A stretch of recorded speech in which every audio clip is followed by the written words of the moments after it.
And I'm going to turn this over to Denise, to you, and to Leslie. Awesome. Thank you. Thank you, everybody, for joining us today.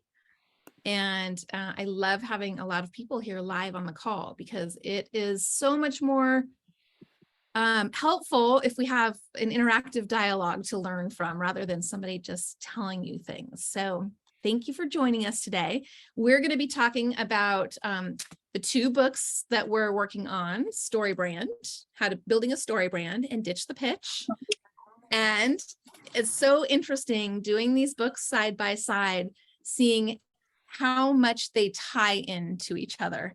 And Leslie and I were talking about this earlier today. And we're like, oh, this just goes, what I'm going to say just blends right into what you're going to talk about. And it's so exciting. So we're going to do chapter 4, a character. So talking about a character in Story Brand. And Leslie is actually going to start with Ditch the Pitch. And you are doing what chapter, Leslie? It's also chapter 4, but it's habit 1 out of Ditch the Pitch.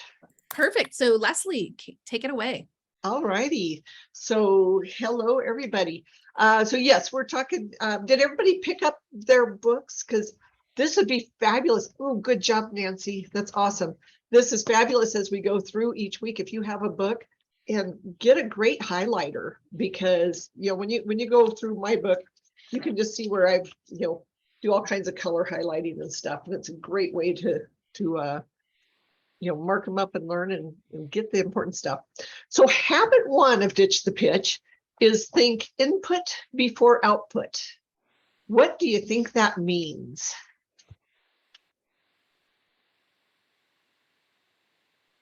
Ask lots of questions before you start talking. Yeah, and Nancy, I saw you raise your hand. I was just going to say, listen to what they're saying and then build on that first. Absolutely. Yeah, both Kirsten and you are correct. You need to listen. And why do you think that is important? I think you really want to speak to what they really want and what they need. And if you don't ask the questions, you're making a lot of assumptions. And I'm guilty of it. So this is a good reminder. Yeah, absolutely. Because what we think they need may not be what they truly need.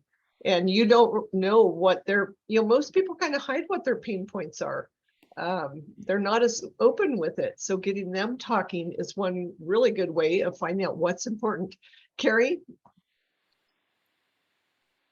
I think the other thing too is really finding out, kind of taking a little temperature check with them and just finding out like how their day has gone and,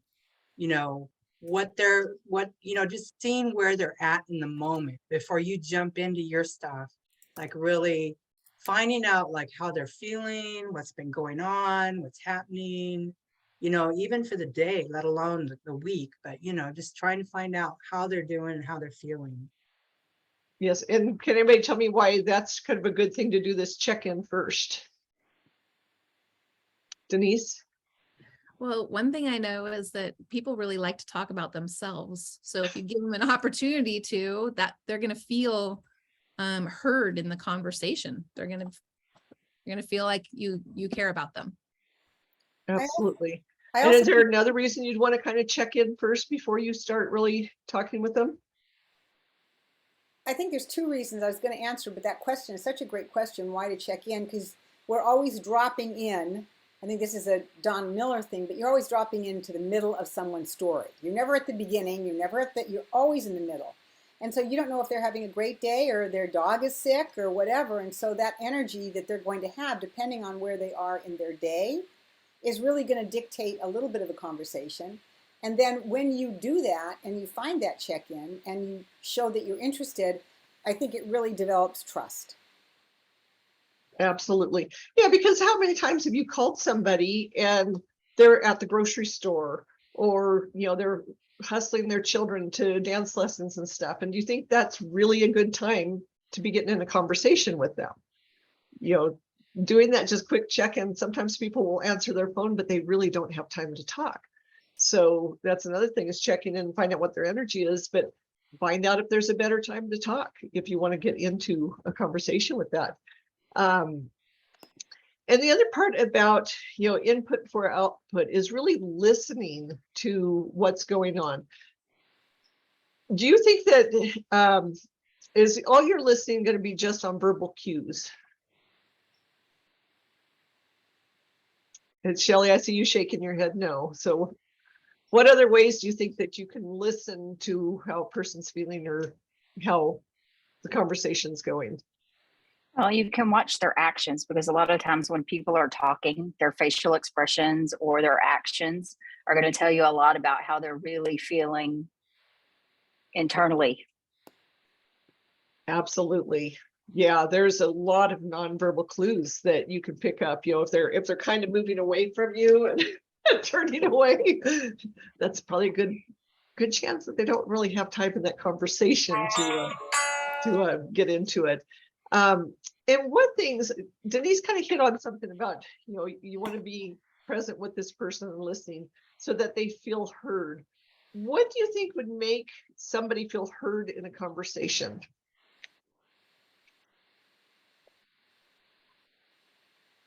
Nancy? I think just acknowledging, giving feedback on what you hear them say so that they can clarify. If you're hearing the wrong thing, then they can clarify what it is. Yes, absolutely. That is so important, is don't just assume you know what they're saying. If there's any doubt at all, I love that clarifying, asking them questions or repeating back to them of, this is what I heard you say. That is really a great way. What other ways can you make them feel as though they're being heard and that you really care about the conversation you're having with them?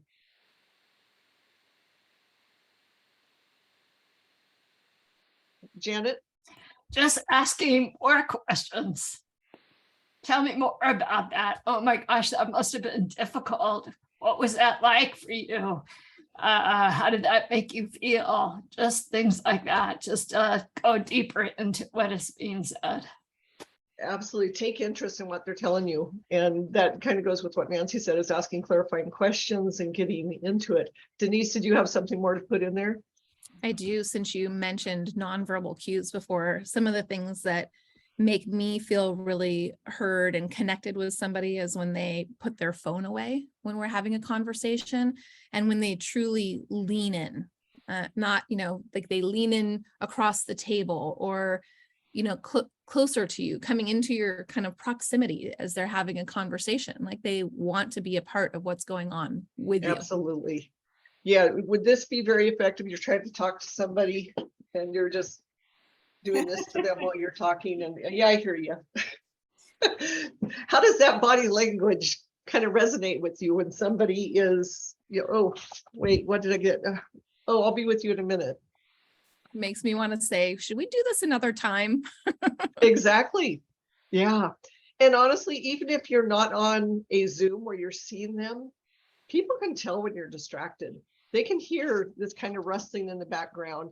I've been on calls where people, you hear water going and, their little bottles shaking. They're taking their vitamins in the morning. They're, clinking dishes or washing dishes. And you don't realize how all those sounds come through.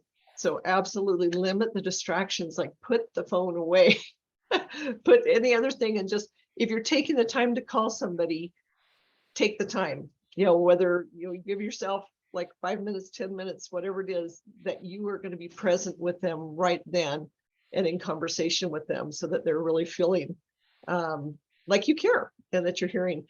I saw a great quote, and I think this was in Ditch Pitch, that the person who does 51% of the talking in a conversation always has like a better feeling about the conversation and feels really good about it. So, I think of the things that Nikki has always told us. Do you remember the Zip it. Zip it? Yeah, that's something that's very important in our conversations, is just zip it. Ask a question, let them talk, make sure that they're talking more than you, because it really is about their journey, not yours. Let me see. So I think that kind of leads in pretty well to where Denise is on her story brand. And I love how these two books really kind of coincide and go together. So I'm going to let Denise kind of take it from here. Cool. Yes, it does. It blends right into what the story brand story is, which this one is, this chapter is about making the customer the hero in their story, not you, the hero in saving the day in their story, which I know the last call you guys talked about this a little bit and did some role play that was really interesting. I remember Nikki having a conversation with, I can't remember who she was having a conversation with. I'm sorry, I didn't remember who that was. And Nikki just kind of was like, oh, you had that problem? Well, let me tell you about Juice Plus and blah, blah, blah. And, you know, it's showing up as the hero. I was like, oh, that was so valuable to see and hear from that perspective of like what that looks like when you do that. So I love this chapter because we get to kind of take what Leslie has talked about in getting deeper and refine it into creating what Donald Miller calls a story gap. So does anybody know what a story gap is that they want to chime in? If not, I can fill you in. Okay, so I'm not seeing any hands. So I'm just going to tell you about a story gap. So if we're talking about sales, so talking to a customer, the story gap is identifying what that potential desire is that your customer has, or a potential desire for your customer. And it really needs to be something specific. It needs to be a small thing. And it also needs to be something that relates to survival for them. So those are two important components that we want to think about when we're thinking about this story gap. So I was at a pond today watching these bass feeding. This is a little example of maybe what a story gap would be. It's like creating an opening in a story that begs resolution, that you have to know the answer. So I was watching these bass feeding. They were jumping out of the water and they were swimming at the surface, but they were far enough away from me. I couldn't figure out what they were eating. There was dragonflies that were laying eggs in the water. And I thought, oh, they're going to eat the dragonflies. Nope, didn't eat the dragonflies. And then I turn and I see them doing this on the shore also. And I'm like, what is happening? What are these bass doing? Then I saw one that was like 4 feet away from me and it was facing the shore. And it was just still as could be. And it was only about 4 inches from the shore. And then I watched it beach itself into the grasses. And I was like, whoa, what is that? Do you see how I created a story gap? Something that you have to have resolution for. Like, do you want to know what the bass was doing? Because I learned. Yeah. It was eating frogs. It was catching the frogs on the shore. Wow. So see how the story is way more interesting if you create a story gap, something to engage somebody, than if I just was like, I was at this pond today and the bass were eating frogs. And you're like, all right, on to the next thing. So when you think about that with a story gap, what do you think some of the things are, the questions are that we could ask people to help create a story gap for what's going on for them? Do you know, there's some kind of, in my opinion, some like basic question things that help open up those story gaps. Any ideas? So I don't know if this is one, Denise. That was such a great example, and I've read all this, and I didn't go back and review it for tonight, and I'm fascinated with what I don't know. But what I'm wondering is, like, when I talk to somebody and I don't know them very well, and I'm trying to find out something, like I'll just say, well, if you could magically have any 2 things change in your health, what would they be, and what would it look like for you to have those 2 things? Is that what you're talking about? Yeah, that could be, but I would say that starting kind of with Leslie's stuff of checking in with people, we're going to check in with them and they're going to, like, hey, how's your day going? And then we're going to try to build upon what they're telling us is going on in their day and create what the next thing is that we have to help, that we're guiding them to solving for themselves. So I could say back to the bass story. If I had said, for example, I saw these bass, they were jumping and splashing and really aggressively feeding on something that they were super excited about, and I just ended my story like right there, then what would you want to ask me next? Yeah, what are they doing? What are they eating? Certainly. Yeah, What are they doing? What are they eating? So we could do a little role play. I came up with what I think would be a fun role play. Who wants to do role play? Carrie, would you be up for it? Yeah, and Janet? Okay. Carrie, I didn't let you answer. I know. Okay, so here was my thought, because I figured this would be really helpful if we can see what developing that is. Okay, so the idea is this. Let's say Janet, you're going to be the person that Carrie is working on building the story gap with, okay? And let's just say that you fell off a curb and broke your ankle. And you're going to go on with, oh my gosh, I broke my ankle. Because of that, X, Y, and Z are all going to be these issues. And you're kind of spinning about this breaking your ankle thing. And Carrie, you're going to work on opening that story gap up, keeping in mind those two very important things, which is you want to keep the focal point small.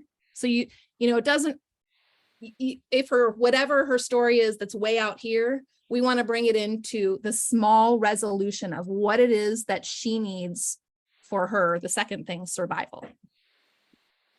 Oh, that's great. Okay. So go ahead, start, ladies. Perfect example, because it actually happened to me last summer. Oh my gosh, Carrie, I was working out today and I was on this platform and I put my foot down and I thought I was putting it on the platform, but it was half off and I fell down. It was 12 inches off the ground and I hit it and I just knew, oh my gosh, I'm sure I broke that bone. And sure enough, I looked at my foot and it was all swelling up and I thought, can I walk on it? I don't even know what I can do.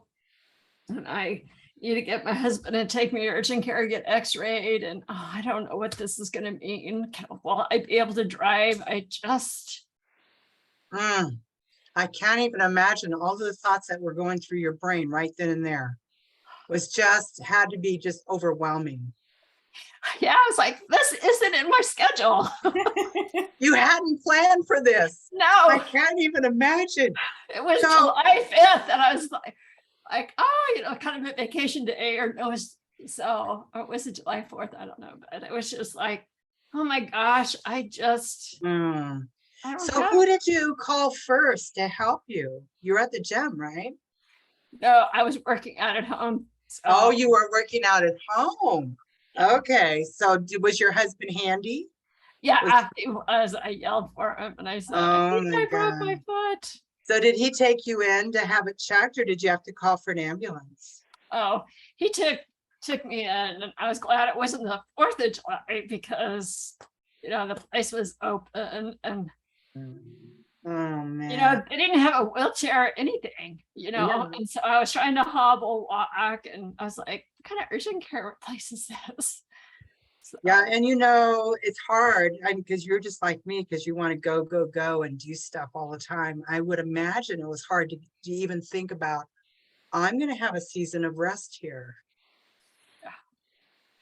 Was that hard for it's just you? the things you take for granted, like being able to take a shower or drive or cook. I couldn't do Right. Oh my gosh. So you had a cast on it then, right? I got a temporary cast because I had to make an appointment to see a podiatrist. So I just was laying on my back with my foot up because I just didn't want to swell anymore. Right. So was your husband really good about taking care of you? He makes salads. Yay! That's at least you could get some healthy food in, right? So So how did that look for you? Because I know how healthy of an eater you are. How did that look for you during this recovery time? Because we know guys sometimes don't cook the way that we love to cook. Were you able to have some friends help you out? Or did you figure out an easy way to make something healthy for yourself? Well, I kind of put it out there that I have, I have a broken foot and I can't cook, kind of like hint. And then I had to go the direct way and just tell my sister, can you come over and make a big batch of soup? And I'll sit there and I'll help you and I'll teach you at the same time because she loves my cooking. So Oh, well, that was handy. So that worked out perfect for you to have somebody that could come in and help you out with it. Because as we know, the healthier, the better food you can get into your body, especially when it's trying to heal, is going to mean that it's going to have a quicker recovery time. So that's super important. yes, and plus when you're limited, you're in pain, and you're just sort of isolated, you look forward to eating. Yes, you Kind of Ah. stimulation. I'm going to stop right there because I just heard some really important things that Janet said. She feels isolated and she's looking forward to eating. Like, I feel like you're really building towards creating or helping her create what it is that she's really desiring here. Does anybody else have any other thoughts of questions that they might have thrown in there along the way that would have helped really focus in on what it is that Janet was needing to survive? I mean, food is big survival. I might ask her if the doctor at the ER gave her any kind of tips on how she can help her body heal faster. What things that she might be able to do to speed that process along. That would have been good. Yeah. I also think I might have asked what some of her concerns were for her health in the future. Like, how do you think that this is going to impact how you're able to take care of yourself or something like that? That's what came to mind for me. Anybody else have any other questions? And does this make sense as how you're kind of creating this more intriguing story instead of the, oh my gosh, all of these things are going on, and we're focusing on a small thing, health, and her eating, and also how she's going to survive through this? I think she was really helpful in the isolation and whatever, and just being able to say, so are there ways that we can help you so that you can feel less isolated? Like, what are the ways that you could maybe, get help there? Do you have friends that could take turns delivering? She said she called her sister, but that could be a question to go on. And then the eating healthy, that, I know how important it is. Have you found some easy ways to get good food in you? And do you have resources for that? And she says, well, I really don't. And you say, oh my gosh, I don't know if this would be worth it, but I know that your husband only cooks very simply. If there was a really super simple cookbook, would it help it? Like, you sat down and taught your sister how to make things. If it were a simple cookbook, could you show your husband how to do some things? And then you could give an ebook, one of our ebooks, and still not really be selling anything, but really be providing a service. Yes, I love that. That's really awesome. I'd like to divert from this a little bit now and talk a little bit more about that survival component, because there's a lot of different types of things that people need for survival. Do any of you tell me what some of your things are that you need for survival that might be of importance to your customer? Food. Yes. Well, obviously the main ones: food, Water. shelter, water, friendship, connection, Being safe. feeling safe. Being safe, financial impact. I mean, breaking your ankle, if you were a person who had to go to work, that's a big financial impact. And so thinking about all of these things and helping to create that story gap and find out what it is that that their real desire is. I mean, it could be that food is their big desire, but it also could be that they're really concerned about what they're going to do financially. Maybe that's their biggest concern over breaking this ankle. So lots of questions to lead up to that survival component, and keeping that in the back of your mind, I think, really helps with some of the question formulation too. Like, who's going to help take care of your kids if they have kids? And, do you have to make lunches for your kids every day? Like, how are you going to do that? You some good questions lead that. That was an awesome role play. Thank you so much, ladies. And then there was one other part that I just wanted to take this to, which is that not only do we have to help our customers be really clear, but what Donald Miller brings up in this is that we have to be really clear in what our message is also.